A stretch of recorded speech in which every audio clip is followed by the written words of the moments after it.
Right now, Pittsburgh's best sports show is about to begin. Call us or tweet us. We've got things to talk about on the Ireland Contracting Nightly Sports Call.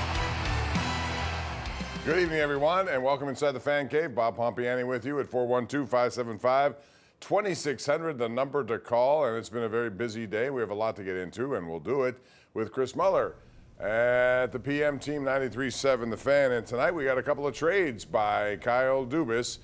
Kind of an interesting mix of the number one, Vinny Desharnais, who was here for just about a month. He shipped out to San Jose to get another pick. That's a fifth rounder in 2028. And then the one that was a little bit more interesting in that the Penguins got younger and maybe saved some money in this one, Michael Bunting and his $4.5 million a year. Chris heads to Nashville in exchange for Tommy Novak, who's 2 years younger. Pretty good player, 13 goals this year, cost less by $1 million. And they also got Luke Schenn, who to me will be here just as long as Desharnais was here probably, and flipped at some point, because he's a guy at 35 who can help a lot of teams. He reminds me of a guy like Ron Hainsey, if you remember when the Penguins kind of brought him in. And something that they lacked last year after they traded, Gensel away and got him. He was that bumper on the power play, and he was a more physical presence, but you just sort of got an odd sense that maybe they didn't view him. I think Josh Yohe actually just wrote something about this today. They didn't necessarily view him as part of the future, so maybe he was one of those players in a little bit of limbo, and Kyle Dubas getting aggressive to try to continue to strip this thing down a little bit and, like you said, get younger. So I'll give him this. I mean, there's at least some semblance of a plan in place, and now that the mask is off and we can all acknowledge that losing is better for them than winning, you might as well do stuff like this. The question, does it end right here or does it continue? Because Rickard Rakell is the big fish out there. A lot of teams would love to have him. There are a lot of teams jammed up trying to get into the playoffs, and a 29-goal scorer can certainly help. The question would be, how much could you get? Would there be a bidding war? Would it drive the price up? What's your take on what you think will happen there by 4 p.m. on Friday? You're going to make Sid a little bit mad, but if this is a rebuild, make it a capital R rebuild and actually do it up big. They could, or they could wait until the offseason as well and just see what is out there. The one thing about Rakell, he does have a friendly number of $5 million plus in a league that's going to see the salary cap go up. So if you do retain him, you still can do this whole thing over again next year if it repeats itself, but that's a risk you take. One other note for hockey, I want to tell you that Alex Ovechkin got another goal tonight, so he's at, I think, 885, which is 10 off the all-time record. Would you want to see him do it in Pittsburgh on the final game of the regular season? I am all for that if it happens that way. Yeah, I think that would be a game, believe it or not. I would be trying to get tickets to that game. I would be willing to pay, if he was on the number and needed one goal, I would be willing to pay a reasonable premium to try to get seats. I mean, that's historic. That is to hockey, I would say. I'm trying to think of an analog in another sport. I honestly feel like because Mike Gretzky's Schmidt point hitting a home run in totals. Pittsburgh. Remember that one? Yeah, no, his 500th here in Pittsburgh. Certainly, that's an example. I'm talking about more the sanctity of that record, or the degree of reverence to which it is held. I think it's different even than in basketball, a guy passing, Karl Malone in LeBron James for the all-time scoring title. I think that it's more close to Cal Ripken, 21-32, and passing Lou Gehrig in terms of how absolutely unreachable it seemed when Gretzky retired and had that mark, and knowing what the NHL was like stylistically, it feels bigger than a lot of other records in a lot of other sports. So I'd want to see it happen, Bob. Yeah, I don't think there's any question about that. But for him to get it, it's impressive that he's had 19 of his 20 years have been 30 goals plus in 19 of those years. It's really remarkable to see what he's been able to do. We got a poll question up, as you can see. This involves our next topic, which will be football. Should the Steelers trade for Seattle wide receiver DK Metcalf, who says he wants out of Seattle, mostly because I'm sure he wants a new contract, and he has seen 12 guys surpass him since he signed his last one. We'll get into that with Chris and you. Call us at 412-575-2600. This is the Ireland Contracting Nightly Sports Call right here on KDKA Plus and 93.7 The Fan.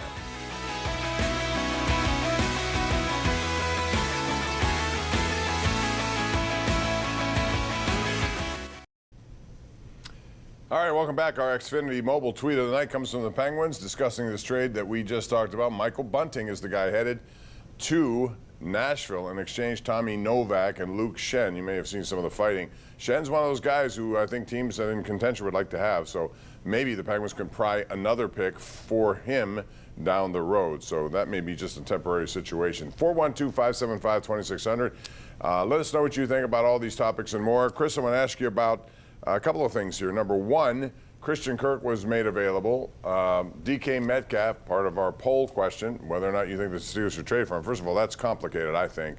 But there are going to be a plethora of guys available now in the wide receiving free agent market. What do you think they'll do? I wouldn't be surprised if now that Kirk's been cut loose, they make a play to try to sign him. They wanted him before he broke his collarbone. Here's my question about him specifically. He's a slot receiver almost exclusively in Jacksonville. Is that what he's going to play here? How many slot receivers are you going to make this team out of? Roman Wilson figured to be a slot receiver. We know Calvin Austin actually plays in the slot. If you get Christian Kirk, I don't know what exactly you're going to do offensively in terms of how you would distribute those guys across the field. I know they want to do a lot of two tight end sets, but whatever. DK Metcalf, you said it's complicated.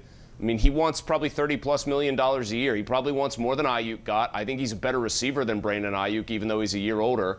What does kind of come out of that desire on his part to get a new contract is, I think it's going to be tough for Seattle to get a lot in draft compensation back for him, Bob. I think it could be a 3rd or 4th round pick. That's what Mike Florio said to us today on the show. You know, you might think a guy of that stature, oh, he's got to command like a 2nd rounder or something like that, or people, they might ask for somebody's first. Well, DK Metcalf wants the team that takes him, that trades for him, to immediately turn around and give him $30+ million. Well, then why is that team going to give up a pretty premium draft asset when they know they have to commit that much in the way of resources to the player the second that they get him? And while I understand that, I also know this market moves pretty fast. Jamar Chase is somebody I'm going to be watching here, because once these deals are made, the market goes up. We saw that with Max Crosby today, with Vegas giving him $35 million a year, and TJ Watt sitting back saying, okay, that's interesting. That leads to an interesting question about TJ Watt. You know, he's 1 year out from a expiration of a contract, Chris. I'm sure they want to sign him. They pretty much said that.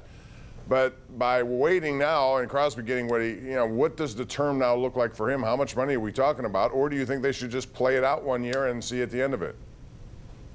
I mean, I would not give TJ Watt a new contract. I have been pretty adamant about this for a while, that I think the shrewd roster building move was to trade him, or try to trade him, before the start of last season.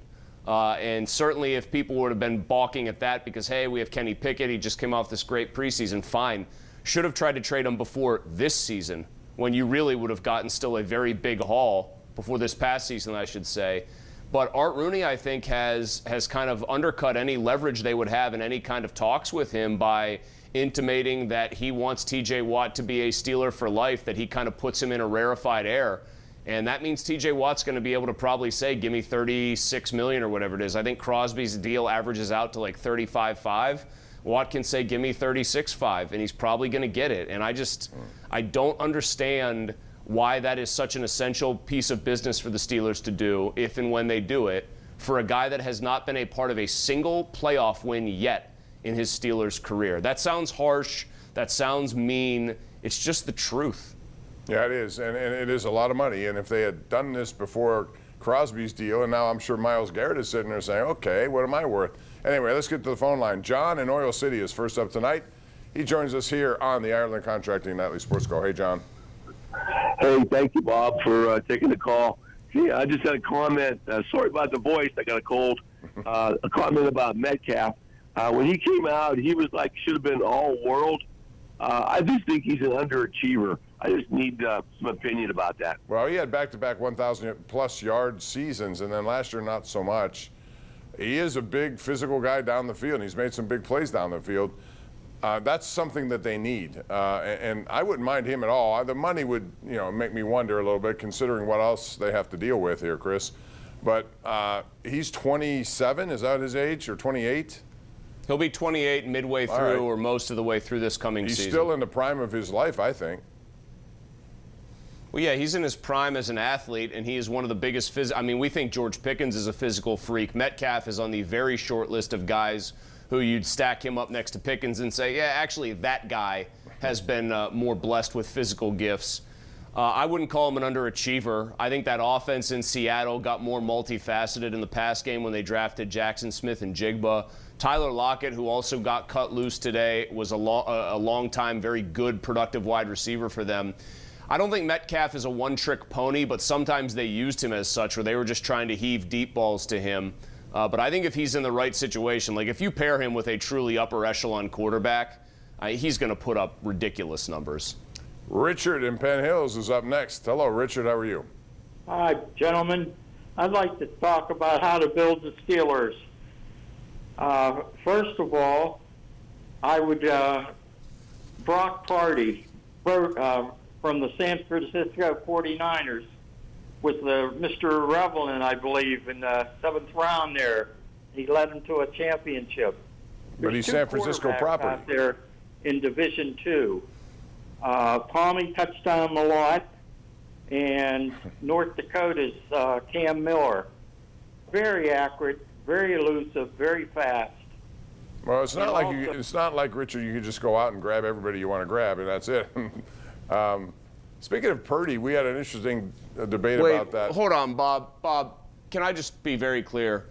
Was the solution to turn the Steelers into a contender to draft 2 FCS quarterbacks? Did I hear that correctly? Yes, apparently so. One of which is like a run-first guy who would get pulverized in the NFL because he's not a particularly big guy.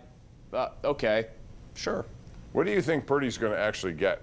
Because he is in a situation where they're talking contract with him, and he's done some really good things, but the last couple of years his numbers have gone backwards a little bit. But he's still a good quarterback. How much would you pay him if you were San Francisco? Well, so I've seen these reports, I guess, like rumblings that they started out by like making an initial offer of $45 million a year, which would put him outside the top 10. Like that's $5 million more than Stafford's making now. I would treat that like a bit of an insult if I were Brock Purdy, and I'm sure the San Francisco side, Kyle Shanahan, by the way, just as heavily involved in stuff like this as Mike Tomlin is with the Steelers.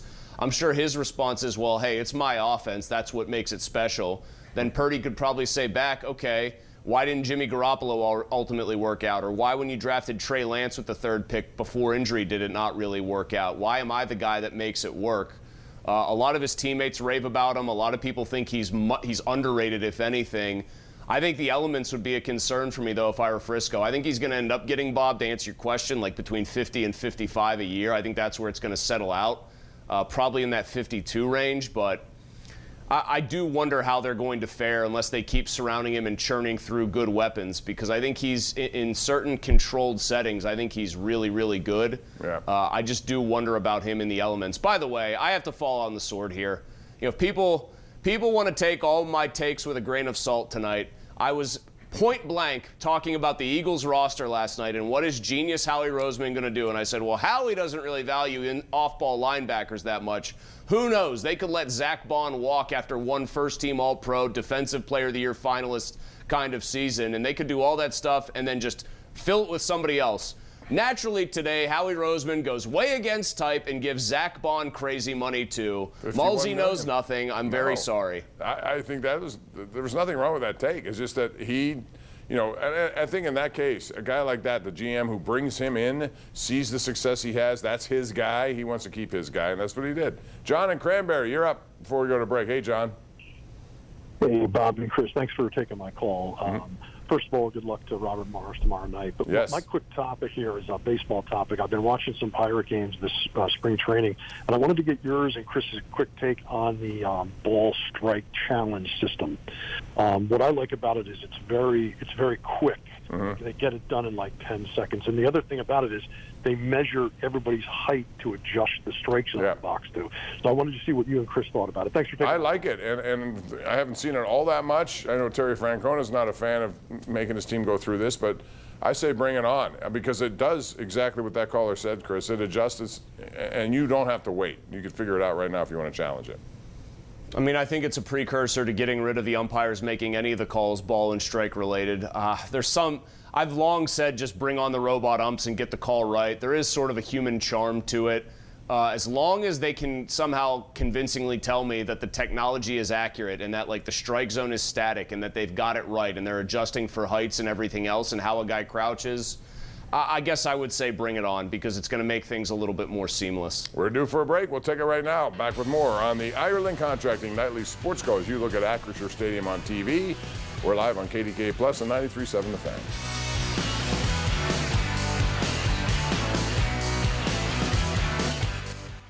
The Nightly Sports Call is brought to you in part by Xfinity Mobile. Stream at full length on the go. Xfinity, bring on the good stuff. All right, let's bring on Ken Rice, who has a preview of 11 o'clock news on KDKA. Ken? Hey, Bob, tonight a Washington County man rearrested after being accidentally released from jail. Plus, Governor Josh Shapiro's effort to hire laid-off federal workers, and Ray Pelton tracking some colder days ahead, all coming up right here at 11, Bob. All right, Ken, thanks. Chris, before we go, Pitt lost again tonight, this time at NC State. They got to within one at 55-54 and then didn't work out, so now they've fallen off. Meanwhile, Robert Moore says a chance. Wright State is a team we talked about here last night. They're 15-17, but they've had success against RMU. Yeah, they're going to lose to RMU, though. I feel confident. I don't feel like I'm doing like an extension of a pony jinx here. I think RMU wins tomorrow night. I think RMU wins the Horizon League, and Andy Toole continues what has been a true renaissance season in Moon Township. Also, Bob, quickly, Bay Hill, who you got for the Arnold Palmer Invitational? It's hard not to go against Ludwig Aubert, and that's who I'm going to go with this time. He's hot. He's playing well. I like his swing. So I'm going to go him. How about you, Bob? Chris? Congratulations for making the correct pick. It is going to be the big Swede who wins. All right. That's going to do it for us. Chris Mueller, thanks for the hat trick on Monday, Tuesday, Wednesday. We'll be back at you tomorrow night, 10:35. We'll see you again. Bye-bye.